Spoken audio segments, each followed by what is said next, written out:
If we go long, it's not that big of a deal. If we do, Look how big my head looks. my chair is not adjusted properly either. There we go. You just fade into the background, and then your head won't look so big. All right, is it time? Yep, I think we're good. Okay.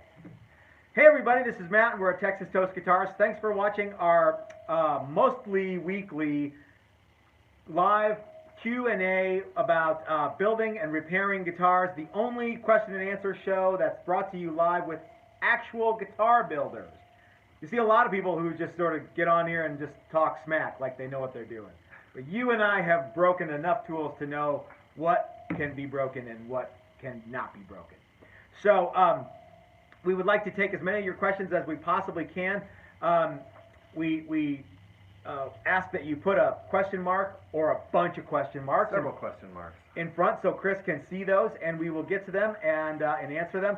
If you're watching this later on, and I haven't had a chance to go in and take the ads out yet, I don't put the ads in. YouTube puts the ads in, and I try to take them out as soon as I possibly can.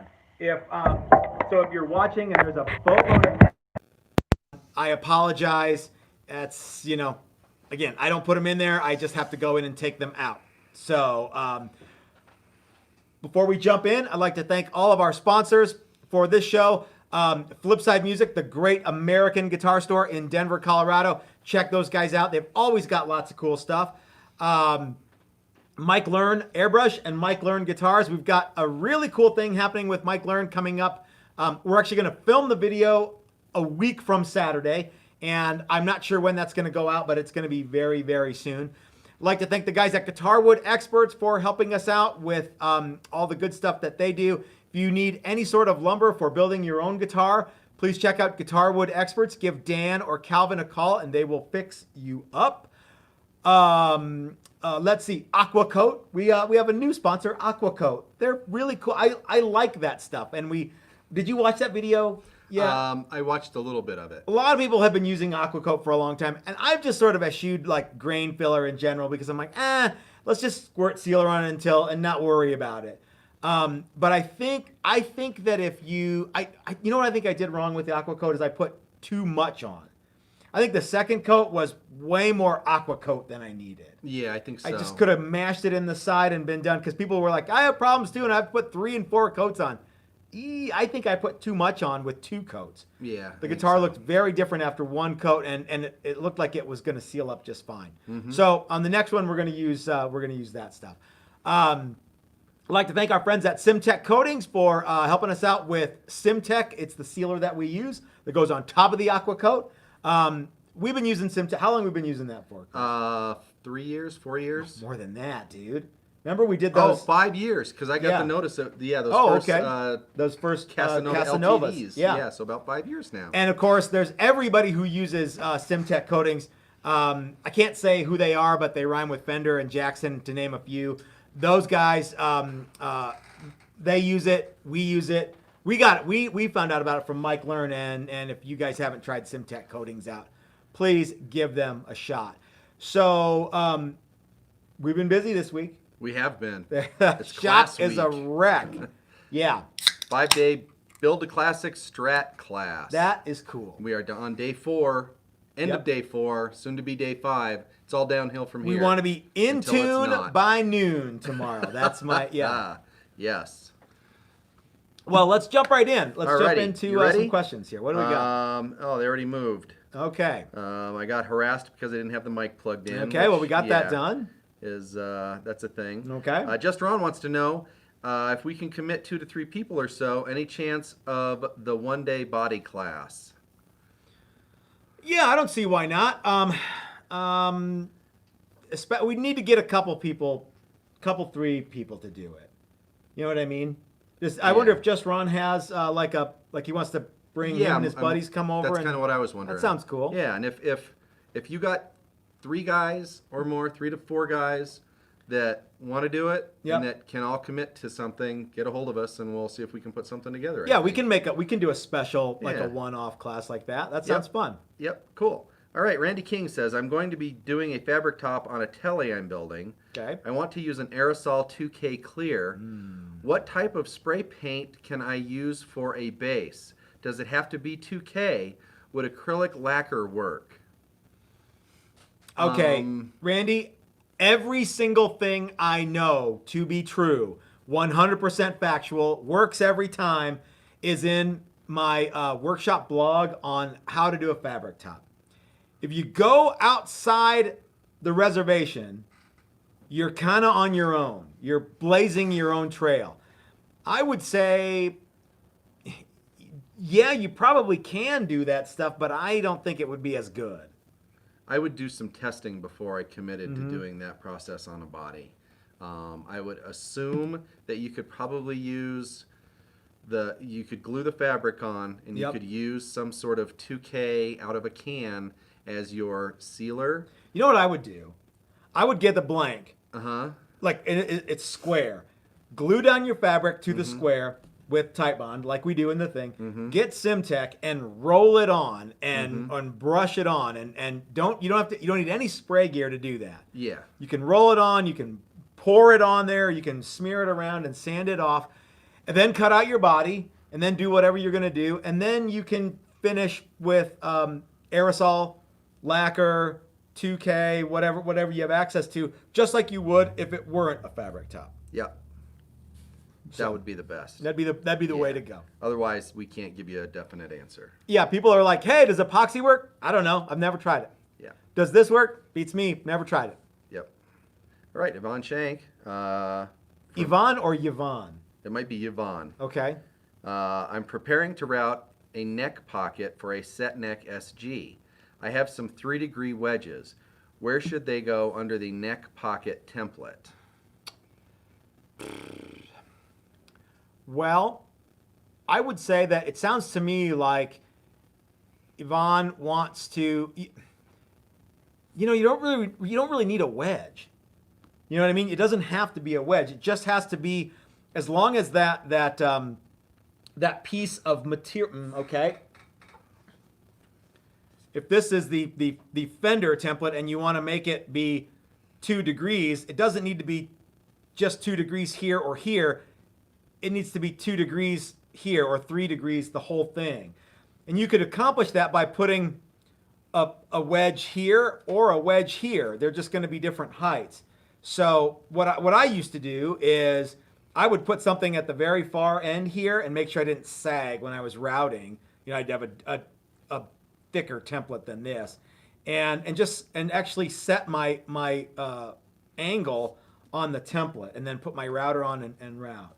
So it doesn't necessarily matter where they go, provided the template that your router is riding on a 2 or 3 or 8 or whatever degree angle you want. How would you do it? Well, it would go this way, right? If you were wanting to route a neck pocket, you need to make sure you're at the front of the neck than the back of the neck. Yeah. And I would either build a sign plate like we used to have, or like we still have but we don't use anymore, or make sure that everything's exactly 3 degrees. And 3 degrees seems steep. It does seem steep. Yeah, I think ours is 1.5 it's to 1.8. 2.2, but we is it actually 2? shimmed But it so we it's shimmed it less than that. Yeah, it's right at 2, I think. So I double check my numbers too. I'm just checking out my new shirt. I forgot about mentioning that. Everybody, that is a good looking shirt. Are these available yet? They're not quite available yet. Okay, but they will be very soon. Okay. Yeah, so look for that. Are we going to do a Black Friday shirt thing? We could, maybe. We're going to do a big Black Friday sale where all of our inventory that's old stock but taking up valuable showroom space, we're gonna get rid of that. We're gonna do a bunch of stuff for Black Friday. I think shirts could be a cool one. It could be, yeah. Yeah, just Ron says yes. I want to try and get 2 friends. That would be cool. Thomas Wright. If you need to respray a body but are unsure of what's on it, what's the best, safest refinish? I would figure out what's on it. It's not that hard. If it's There's lacquer, only a couple things it could be. Yeah. If it's lacquer, it will the finish will melt with a little bit of lacquer, so you can test it someplace inconspicuous. If it's urethane, it won't. If it's polyester, it won't. All right, so let's say it's lacquer. Let's say, who's it, Ron? Thomas Wright. Thomas Wright wants to know, let's say he finds out through trial and error that it's lacquer. Okay. Just shoot new lacquer, boom, done. Yeah. Because it'll melt into the previous coats. Uh-huh. Let's say he finds out that it's a polyester sealer with a urethane top coat. You could do lacquer. It'll stick, right? It'll stick, yeah. You'd probably want to use some sort of primer, and then like self-etching primer that'll bite into that previous stuff a little bit, and then spray your lacquer on top of that. That would work. So you'd need to, sand and. So you need to scuff it back, and then you need to use some sort of primer that will bond to that stuff. Now, if you don't use the primer, it'll still work. You need to make sure it's degreased really well, and it'll still work. It just won't be as quite as tough. Here's a question for you. Okay. Someone brings in a 2005 made in Mexico Strat, and they say it's black, and they say I want it to be surf green. Okay. What do you do to make it surf green? What do I do to make it surf green? We would scuff it back. Sand it back. And then I would, I don't know if I would shoot a round of Simtech on it or not. I don't think you would Probably need not. to, right? Yeah, probably not. If it's scuffed back and now if it was perfectly smooth and beautiful, then I wouldn't have to do that. Right But off if the it was- factory floor. Okay, then I wouldn't have to do that. If it was dinged and stuff like that, I would probably do some Simtech and some fixes and then go from there. But so how about this? They bring in a 2020 Strat. They right out of the box here. I don't want it to be this color. I want it to be surf green. What would I do? Yeah. Scuff it back and shoot it with urethane base coat, clear coat. So you shoot surf green on it, and then clear on top of that, and then sand and Well, buff I'd paint it. First, I'd do a coat of white because surf green doesn't like to cover as well. Especially if it's a really dark color like black yeah. or. Yeah, actually, surf green would cover black. Okay. Okay. But, yeah, and then I would shoot surf green. Okay. Base coat, and then I would cover it in Tamco Euro Clear. Okay. And then buff and polish. Buff and polish. As Sand, required. Buff and polish. Yes. Perfect. Okay. There you go. Okay, here we go. Andy Mandiak says, how do you get a rear route thin enough for mini switches? We don't have any issues with mini switches. Generally, have about a 1/4 inch. Yeah, ours had about a 1/4 inch thing, so we routed it down. Actually, they were a little tall. Yeah, they were like 3/8. Yeah, I think so. You can get a mini switch to go through a 1/4 inch. Now, if you need a little more room, sometimes what we'll do is just take a Forstner bit and go from the other side and just sort of touch that cavity until it's if you got a really short shaft on your mini switch, you can do that. You can also use a router. If you don't have a pin router or an overarm router, it's a little dicey. But that works well. If you use a Forstner bit, you kind of got to be careful because generally speaking, there's that pin which that's going to go in the hole, so that won't be a deal. But there's those teeth on the side that bite in, and so you don't want to go too deep because those you could have a great big hole. You got to go light. Yeah. And I like to do all of this after it's been painted. That's the best way. And buffed and looks really beautiful, and then start figuring out that stuff doesn't fit. Yeah, that's. But sometimes shit happens, and that's what you got to do. Happens, and that's what you got to do. That's exactly right. So I think Forstner bit is my preferred way to do that. Yeah. Fast, it's easy, and it's reasonably controllable. Yep. Have you ever tried Solarise? I can't believe it's not lacquer. No, we have not tried it. I have not heard good things about it either. I have not. What would it take for us to have to try that? They would have to actually pay me money to try it. There's because I can't imagine ever. I know I would never switch from what we do now. I might switch, a brand of urethane or something like that if I thought I heard of something better. Because we've done that before. We've switched clears. We've tried a bunch of different colors. We've used, PPG. We've used Tamco. We've used Sherwin-Williams, which has an automotive paint division. We've used Matco. All sorts. Was it Matco or wasn't Matco. Matrix? Matrix is the stuff that Mike Learn gave us. It wasn't Matco. Yeah. But all of that stuff is usually reasonably compatible with one another. Yeah, but Solarez, Jesse Givens brought in some Solarez stuff, and we were like, boo. That was the whole reason he started Yeah. hanging out here, was because he was boo on that product. I think there are a lot better products than that. Yeah, I think so too. All right, if you're building Robbie Darnell wants to know, if you're building a multi-piece neck, how long should you wait after the glue dries to start carving it? A day. So that includes the drying time? Yeah. Okay. Yeah. Go ahead and get it all sanded and planed and all your woodwork done, everything glued up. Let it sit overnight and you'll be fine. Sometimes I'll wait like 45 minutes. If it's really hot, that stuff sets up fast. Cool. So Randy King is clarifying some of his previous comments. He's doing the fabric top. He says he already has Simtex sealer. I'm looking for paint for back and sides. Oh, okay. So if you're going to do 2K out of a can, I think some automotive stores sell base coat that they can load into a can for you.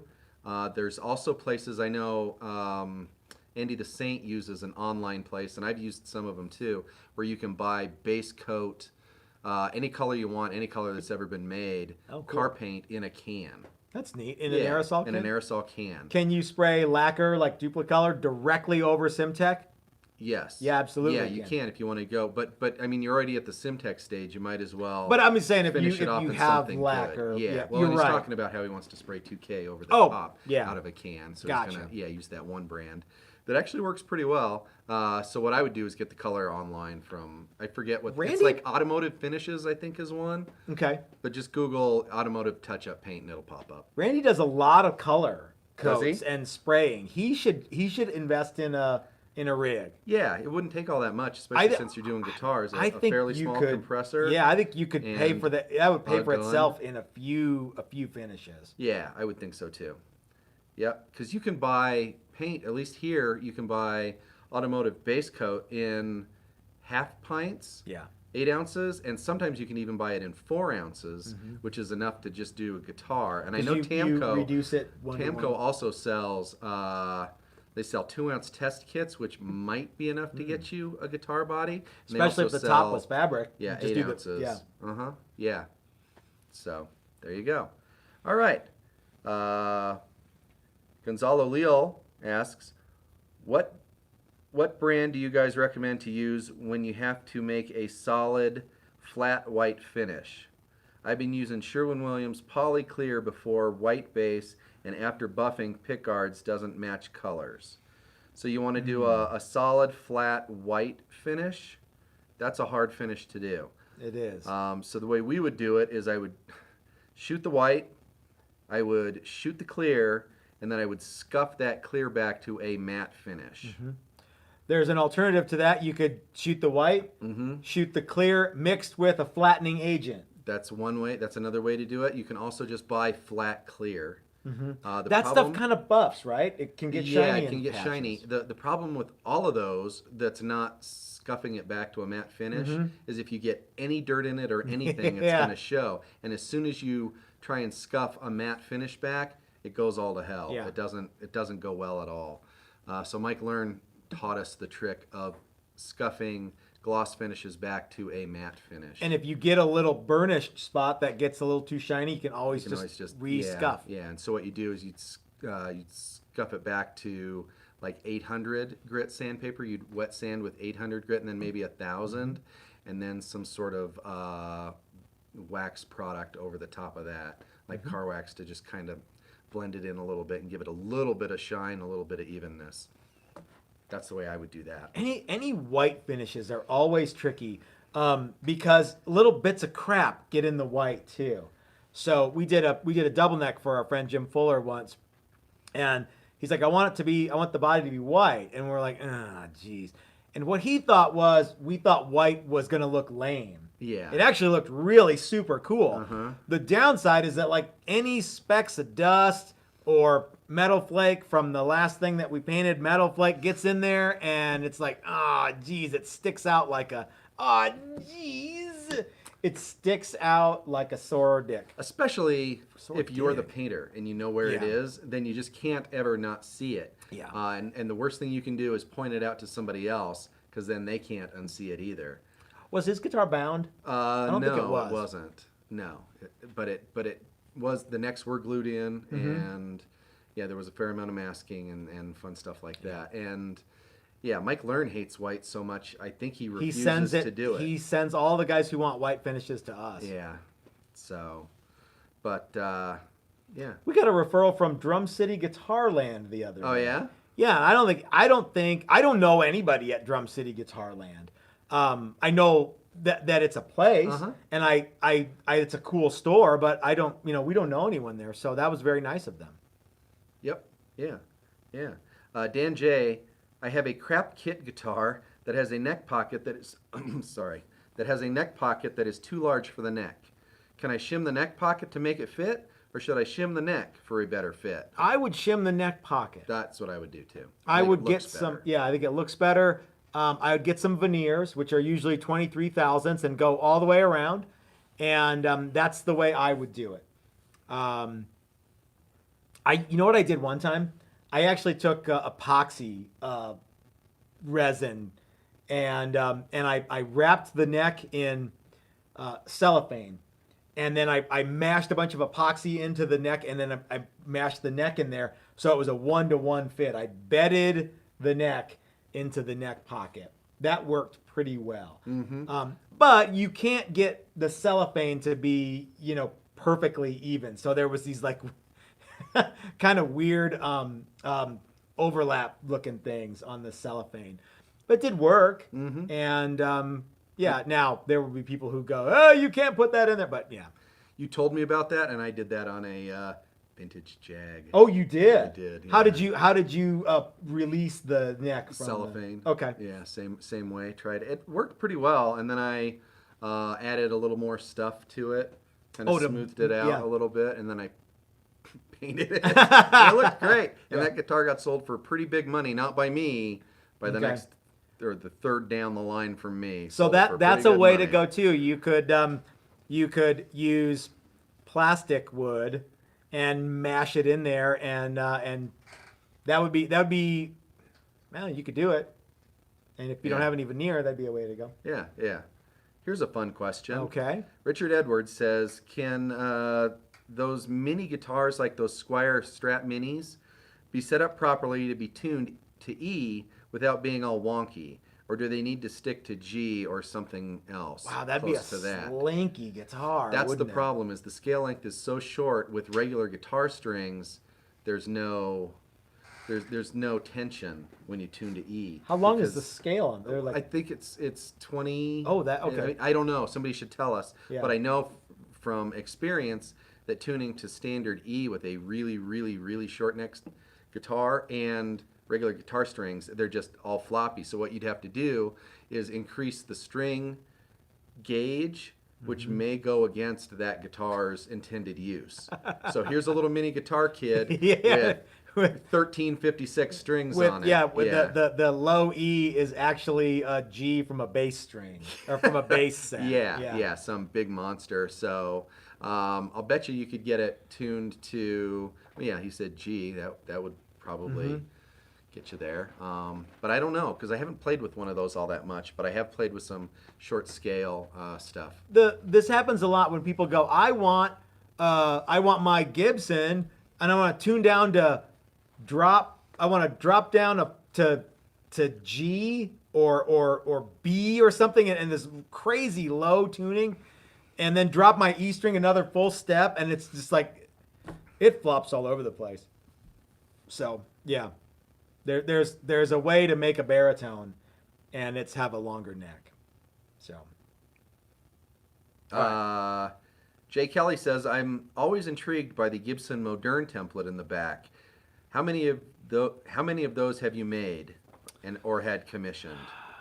3 or 4. I think we've made 4, and we've finished 2, and 2 of them have gotten sold to people who have put them together themselves. Well, no, we had the very first one, a guy asked if we could build him a kind of a modern kit. he wanted the neck and the body done and glued together, and then we sent it to him. He was going to paint it and put it all together. So I started making one for him and one for me because I love those guitars. And the one that I made for me, the guy, remember I was telling you guys about Jim Fuller, the guy with the double neck? He saw it and he's like, that's so ridiculous, I gotta have it. So I ended up selling the one that I was making for me to Jim. And then I know we made another one that we did a sunburst on that we took to Summer NAMM, and the guy, the new CEO from Gibson came over and looked at it. But it might have been another one, but I think there was another one, but I can't remember what it was. Was there like a fabric top one or? No. Okay. I thought it was a fairly, I don't want to say ordinary, because And we sent it to someone about it, but I think we sent another one. I think, yeah, maybe, and it might have been one of those projects where it happened so fast we've forgotten about it. I love the Modern. It's absurd and all the little things that and people are like, oh, that'd be a really cool guitar with a different headstock. No, it wouldn't. It would be a dumb guitar with a different headstock. You've got to have that stupid clubfoot Gumby head headstock. You gotta. That's all there is to it. Yep. Jason Trail says, I'm looking at a used guitar that someone once deeply carved 3 initials in the back of it. It looks like they are 3" by 5". It's horrible. How would you start the process to remove it to refinish it? Okay. So someone took a pocket knife or something and carved, their initials in it. 3 by 5. That's pretty big. Okay. Yeah. What would you do? Well, I think it depends on how the guitar is finished. Well, let's just say, based on what you know, you tell me what you would do, and then I'll tell you what I would do. Okay. I think for the best repair, I think I would put a new back on it and start over. Yep, I absolutely would do exactly the same thing. I'd send the whole shoot and match through the thickness sander and get rid of all the cancer on top, and then add wood to. And if it was a guitar with a set neck, I wouldn't send it through the machine, but I'd figure out a way to get the back off it and do it. Yep. Or I'd sand it down enough that I could put a veneer on it. Or you could sand all the finish off and glue a veneer on it. That's what I meant. So you're not really adding very much, but and then kind of feather. Yeah, that's a good idea. You could do that too. I don't know that I would try and fill those with anything, because even the best paint shrinks back a little bit. Yeah. And you may see those initials down the road. It's like that Joe Diffie song, John Deere Green, where they kept, no matter what they used to try and paint over the words that the kid wrote on the silo, they could always read, Billy Bob loved Charlene. So, yeah. Yeah, I think you need to cover it with something. A full sheet of something. Yeah. Fabric back. That'd do it. There you go. That's your answer, because everybody loves that. You could putty it in and then put fabric over it and then go from there. Anyway. Randy King says, the local auto paint store will sell me base coat in small quantities. Could a Prevail do a decent job of laying a base coat? No. I'm too poor to buy a rig yet. I don't really think those Prevail things work all that well. I played with them a long time ago.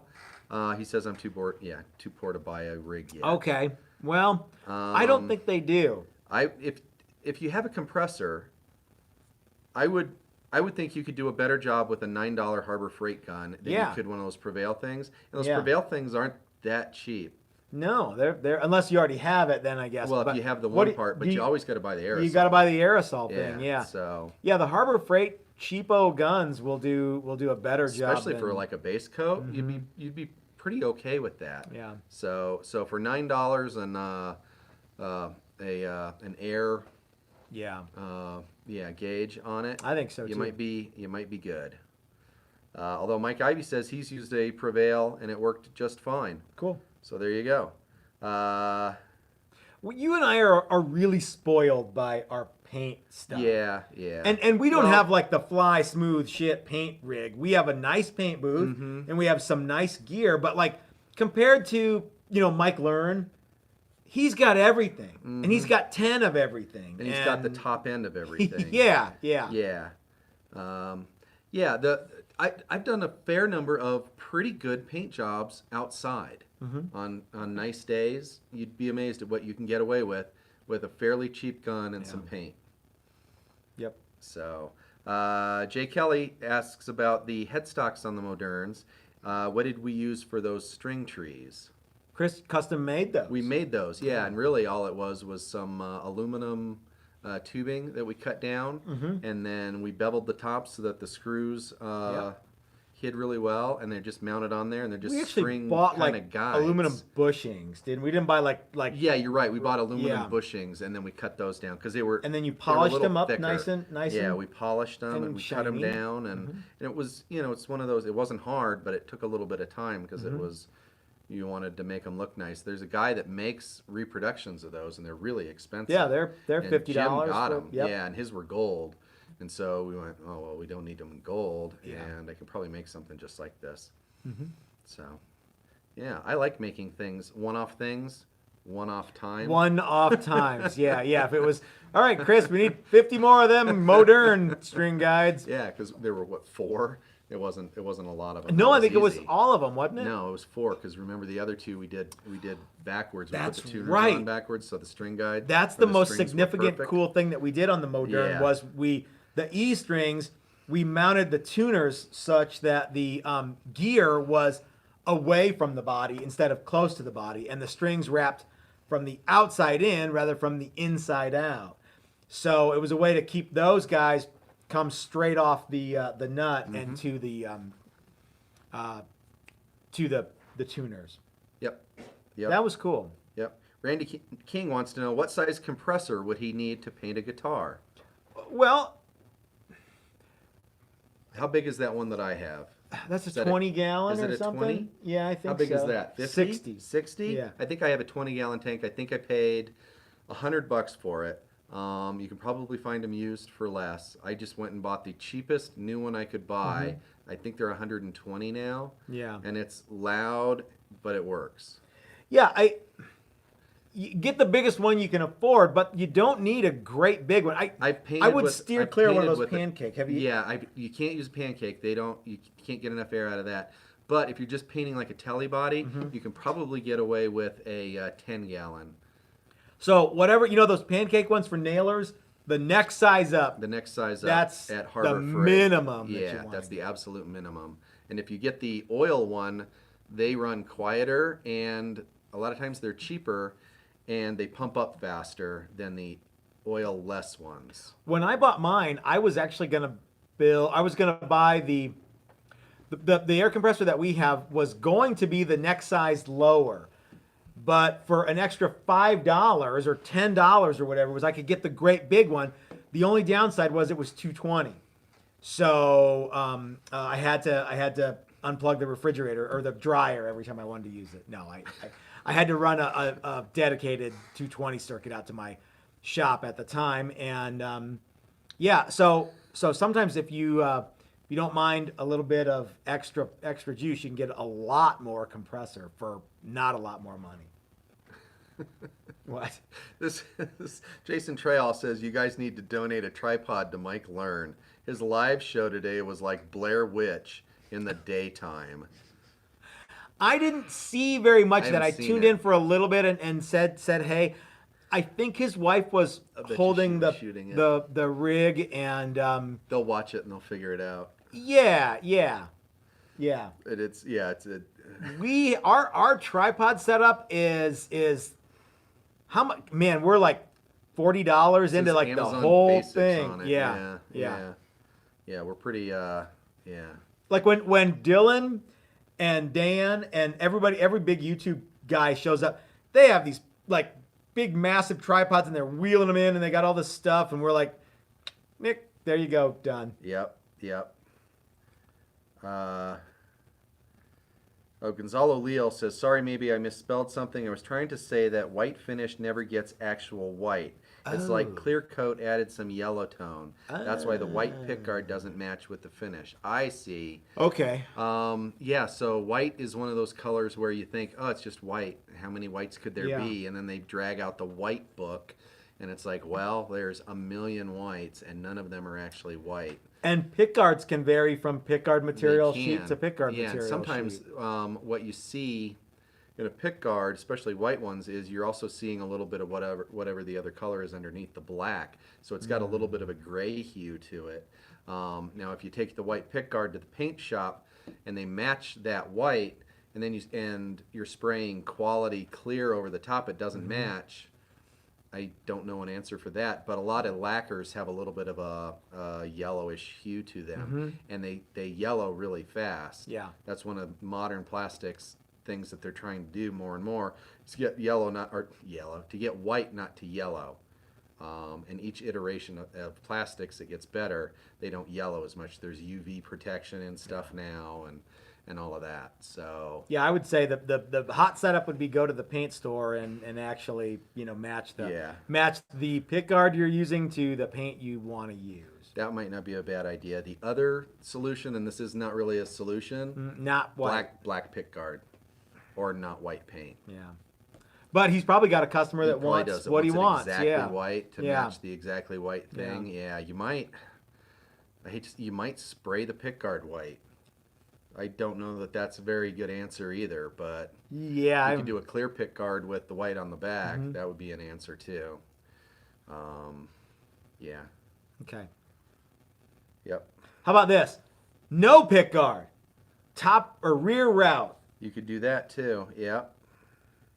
But again, he's probably got a customer who's like, "Hey, paint my Strat, and I want it to match this pickguard perfectly." Yeah. or something. Yeah. Okay.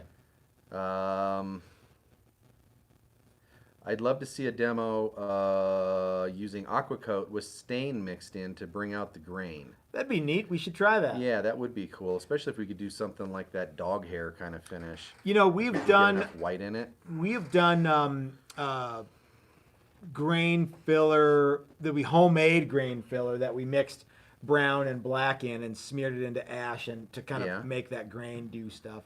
And I think the aqua coat would probably do a better job of getting smeared in than spackle mixed with dye, but maybe not. Yeah. Here's one that I missed earlier. Okay. Making a telly, I have basswood for the body. Should I put a beach top on it? If so, use the full 3/4 inch thickness, or book match it, just leave the basswood full thickness. I say yes, you should absolutely put a beach top on it. I think that'd be cool. And you should book match the beach top. And if you really want to do something rad, bend actually put a comfort forearm contour in the top and bend the beach top over that forearm contour. And if you really, really, really want to be cool, bind it, the whole thing. But if you want to do some of those things, I'd say yeah, go for the beach top. That sounds neat. I think beechwood is really neat. Cool. Edge of Eternity 101 says, I have an old PV US Strat with sloppy neck pocket. It's a cool aged white that's in really good condition. What are your thoughts on putting a couple of pins off center to clear the truss rod?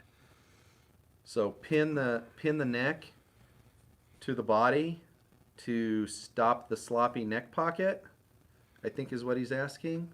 So dowel it.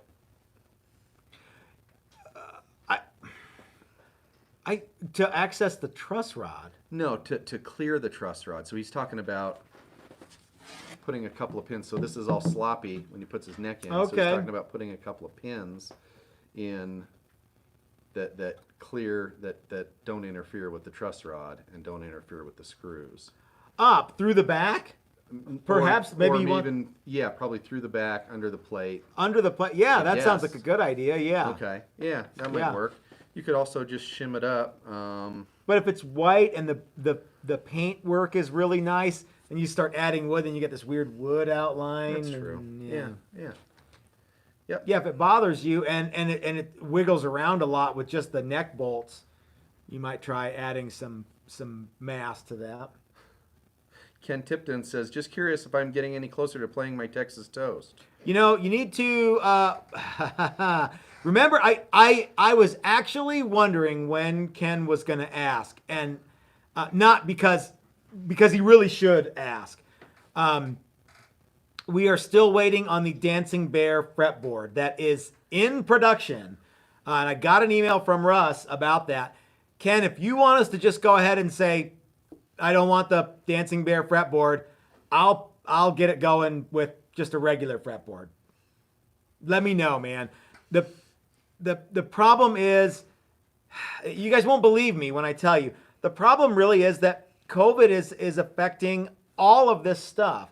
And Russ is one of those guys whose day job is he's a first responder kind of I time think he supplies stuff to first responders. Yeah, or he's like fixes their rigs, and so he has way more time that he has to spend doing first responder stuff right now than he can do with inlay stuff right now. So it's taking more time. He is working on it, but if you don't want it, I'll eat it.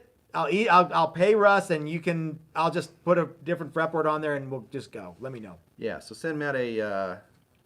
Ken says, I have all the time in the world. No hurry, but I'm dying over here. Oh, well, okay. So Yeah. for those of you who don't know, Ken is having we're doing a Grateful Dead themed guitar, and I'm like, dude, you know what'd be cool? Dancing Bear inlays. And he's like, yeah, that would be cool. So we have a guy who's helping us out with that, with a laser. And yeah, I think it would be really neat, but I also get like, hey, I want my guitar. So yeah. Yeah.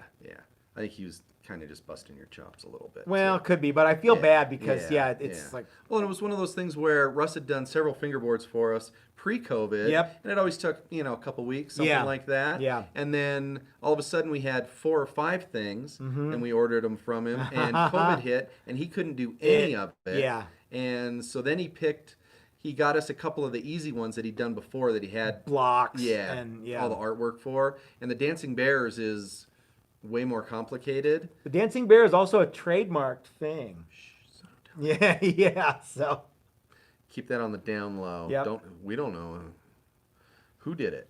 So anyway, so it's taking him longer now, unfortunately. Yeah. And we all, so. That's a bummer, but Yeah. Mike Ivy says, what was that color name, white, that you guys used on that Les Paul with the black binding? I think he's talking about the Challenger, right? No, he's talking about Fred's Les Paul with the black binding, and the that was white. That was some sort of white. It just was white. It was PPG white. Yeah. What I did whenever I always have a can of white, and you go in and you say, I want white, maybe with just a tick of black in it, so that it actually covers something, because straight up stock white doesn't cover at all. Okay. And you go in and you tell them that, and they're like, oh yeah, okay, I can make you something, and here's the code, and but it's like some sort of custom thing, and it just says white, and it's just say I want stark white that covers. Remember, like the coolest colors, like the coolest red is called red.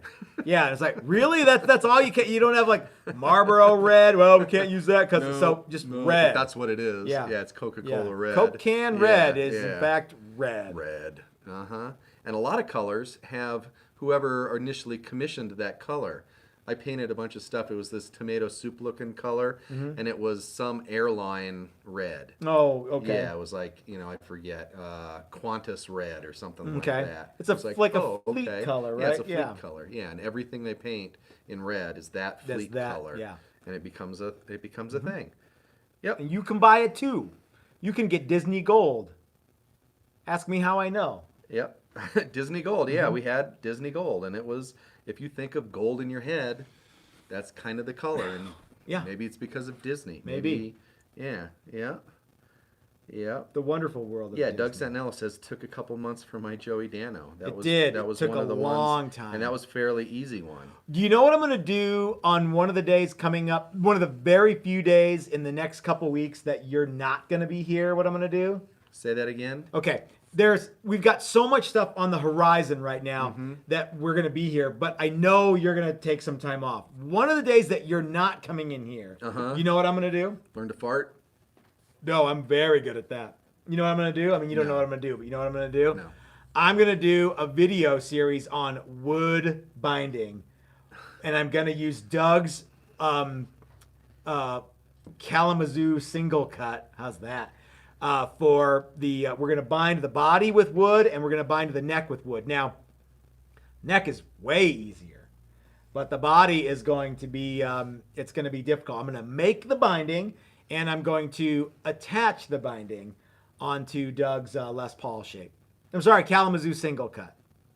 Cool. Yeah. So that's going to be like before the year is up, on one of the days that you're not here, I'm going to make a video and I'm going to talk all sorts of trash. Like, Chris would never let me do this because, yeah, you know how I do. Yeah. Yeah, make me the ogre. Yeah, totally. Yeah. Totally. This is no fun at all. Yep. Anti-comment warrior asks, should you add threaded inserts to an existing modern fender neck? Yes. I'll say if you want. Yeah. I'll say yes, you should. Okay. You know why? Because you dig them. Because they're cool. Yeah, I don't think there's any sonic penalty for doing it or not doing it. It's just cool. I know some guys that like to have a guitar that they can travel with, and that's one of the ways to make a bolt-on neck come apart real easily and be able to put it together over and over and over again. What I will say, though, is that you should absolutely, positively only use the Easy Lock steel inserts. Don't use the brass stuff that they have at the hardware store. Don't use the stuff from the hardware store unless you go to a hardware store that has Easy Lock steel inserts. Yeah. And get the 1024 thread inside with 3/8 outside. And you really need to cut threads into the maple. You can't jam it in. Maple's too hard to do that.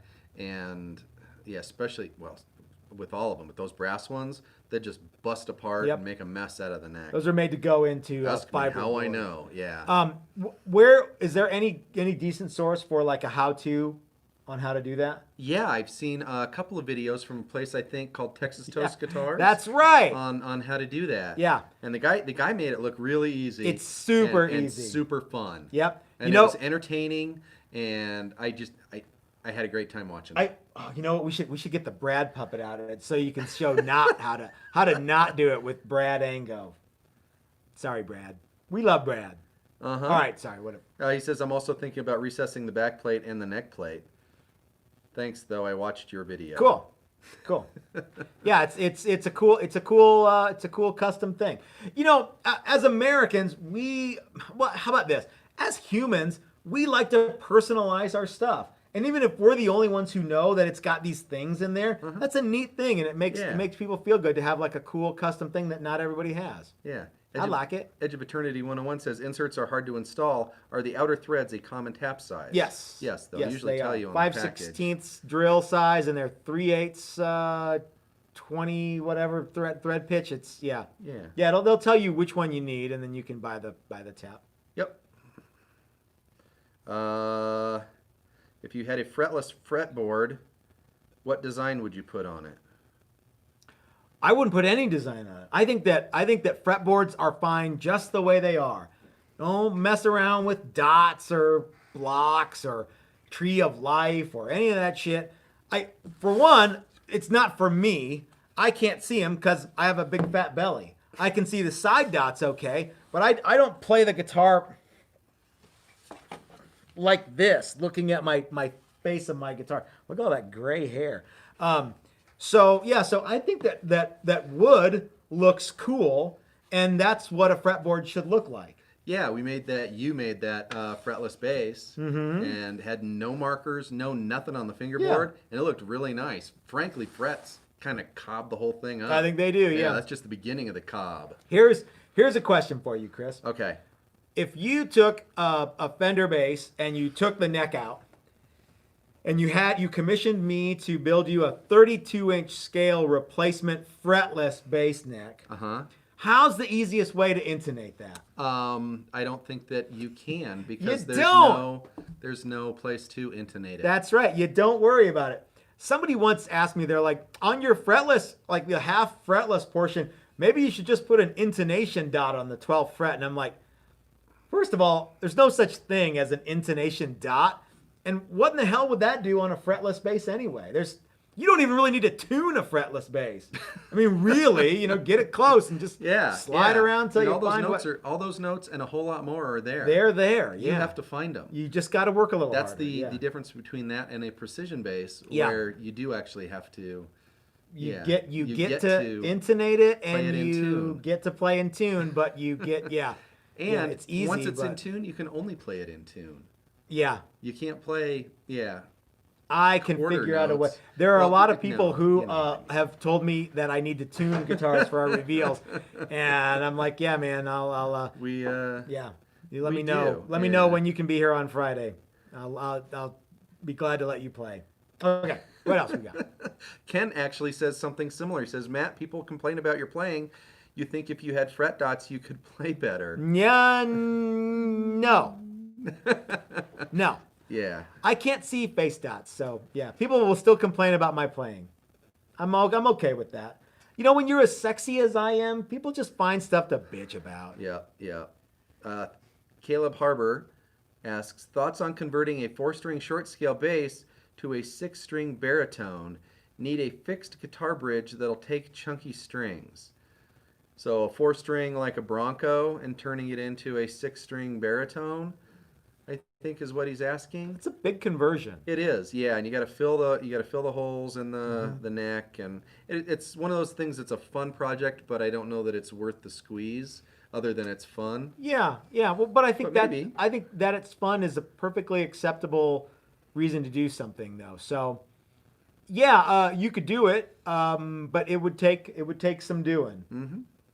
Yeah, How about this? People do this a lot. Well, would it be worth doing? Yeah, it would be worth it for you to do. Well, how much would you charge me to do it? Way more than you would want to pay.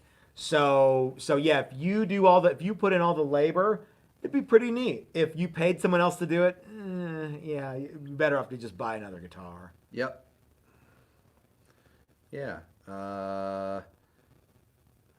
What else we got? Anything? That's about it Okay. Well, right now. But we can, yeah, if one comes in, we'll talk about it. So yeah, we're on the air for a few more minutes here. How much we got? About 10 more minutes yeah, about left. 10 minutes. Yeah. Yeah, 9 minutes. So let's talk a little bit about some of the things that are going on, coming up, et cetera, et cetera. As you guys know, we are in the final day of our Build a Classic Strat, our very first Build a Classic Strat class, and it's going really, really well. I'm looking forward to showing you guys these guitars tomorrow during our reveal, which I don't know when that will be. I'm shooting for 5, but if the guys get done early and they want to go, I'm not going to say, well, you have to wait around until 5 for a reveal. So the reveal might be a little earlier. It might be right at 5. I don't know. Like I said, I want to be in tune by noon, but then there's setup and stuff like that. So Yeah. that look forward to that. I know I am. Cool. We got a couple more Okay. questions. Richard Edwards says, thoughts about giants like Martin putting out guitars, even custom shop guitars, with bindings separating at the waist after 4 to 5 years. Huge problem, apparently. Mine had it too. They shouldn't have that. Yeah, that's a bummer that happens. I don't know. I'm not sure. What are our thoughts on it? Like, yeah, it sucks. But I think what the real question is, well, how do you keep it from doing that? How do you fix it once it's... And I don't know if there's yeah. a way to stop it from happening. Something's It's going probably... on here. There we go. Now we're back. We're Okay. back. Oh. The binding. That's what I thought it was. They're drying out. Okay, go. Guys, I think we're having some technical difficulties. We seem to have these a lot. I don't know why. It could be just couldn't stand the weather. I don't know.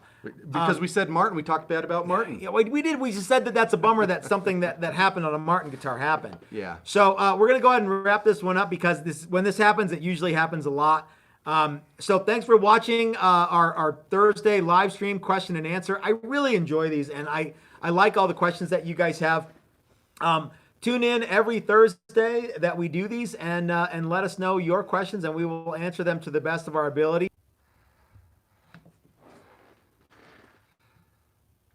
So Chris was just saying how much he thinks about these things after they're all done. But It makes me a better guitar builder. I think it does. It makes me a better guitar builder too, and All it right. makes me do whatever it is I do. Like I said, I like to think of us as solving all the world's problems by doing Just these blew things. snot on myself. Nice. Yeah. So guys, join us next week. We've got a reveal coming up tomorrow with our Build a Classic Strat class. The guys are really doing a bang up job. Everything's looking great. Join us for Sunday for our live stream. Mrs. Toast will be here. She'll be hollering and screaming at everybody. It'll be a lot of fun. We'll see you then. This is Matt at Texas Toast reminding you that if you're so smart, build it yourself. That's what I do. Life is short. You might as well have something cool to play. And yeah, we'll see you next time.